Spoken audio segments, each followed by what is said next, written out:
parti pour 3h30 de bus vers Singapour. D'abord 3h30 vers Larkin. On a payé 46 ringgit, ce qui correspond à moins de 10 € pour deux, pour aller jusqu'à Johor-Bahru, donc qui est vraiment la dernière ville où il y a le pont pour passer à Singapour. On est super bien installé pour les 46 ringgit, comme je vous disais, donc on est à 9 € pour deux, pour 3h30 de route. On a support USB, donc franchement c'est cool, on peut garder le GSM chargé durant le voyage, donc c'est parfait quand on a un transit qui est assez long, et si on a quand même pour 6h30 de route avec plusieurs métros et plusieurs bus et autres, donc c'est toujours bien de savoir qu'on a le GSM bien plein.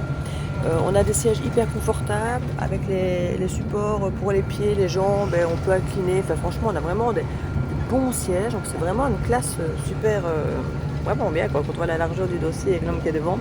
Franchement, on ne s'attendait pas à un tel niveau de bus quand on veut venir en Indonésie ou en Malaisie. Ça faisait un peu peur quand on faisait le bus, mais franchement c'est top quoi. Malacca, pour aller vers Singapour, on quitte donc la Malaisie, les ringgit. Ce soir on dort à Singapour dans un hôtel capsule, je vous montrerai ça. On va devoir se mettre au dollar singapourien, donc chaque fois changer la monnaie. Donc même pour le budget, sur la journée où on mélange toutes les devises, c'est un peu chaud.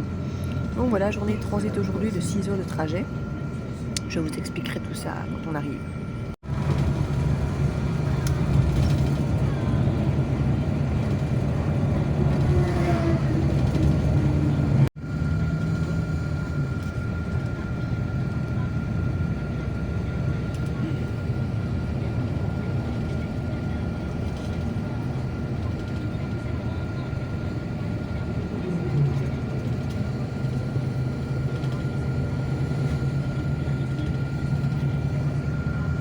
À Singapour, enfin, on sort Johor-Bahru et on arrive de côté, on passe ce petit pont qui relie l'île de Singapour. Il va passer le Worldland, checkpoint d'immigration, juste avant de montrer dans le bus ici. Et on arrive vers l'île de Singapour. On est qu'à la moitié de notre trajet encore, hein. On a encore un bus à prendre et 2 métros. On a encore presque 3 heures de route encore malgré tout. Donc on a encore du taf. Checkpoint. Maintenant du côté singapourien, on doit refaire les visas, les sécurités. Et là on attend notre dernier bus, celui qui nous a laissé de l'autre côté du checkpoint. En fait, on nous dépose et puis on le reprend après. Et puis on aura encore 2 métros après à reprendre. Tout doucement, lentement mais sûrement.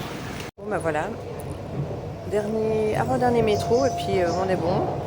Normalement il est 5h30, on est parti, il était 10h30. Ça devient long, on a hâte qu'on commence à avoir faim.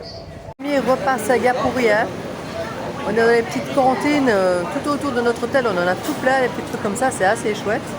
On mange pour pas cher, on a mangé chacun notre ramen pour 7 € pour nous deux, je crois plus ou moins, 7,50 € pour nous deux. Et franchement j'ai pris ramen Karenj, donc avec coréen, avec du poulet. Et où est-ce qu'il est? Je le cherche, je ne le vois pas. Ah si, le voilà. Voilà, celui-ci c'était ce que moi j'avais pris. Mon fils le bœuf ramen, vous voyez, 5 $, singapourien. Et franchement bien rassasiant. Alors voilà, c'est plus cher que l'Indonésie ou la Malaisie, mais on est quand même toujours sur 3,50 € de ramen. Donc franchement ça reste franchement bien. On découvre notre environnement autour de l'hôtel quand on arrive le premier jour. Et là c'est Singapour. Notre premier jour, notre premier soir, on est arrivé, on est mort crevé au bout de 6 heures de trajet avec multiples bus, non pas train, métro. Et voilà, donc on se balade, on découvre ce qu'on a autour de l'hôtel et c'est toujours bien amusant. Savoir un petit peu ce qui est à notre portée pour boire, manger, découvrir les bus. On a le métro juste à côté, donc ça c'est génial.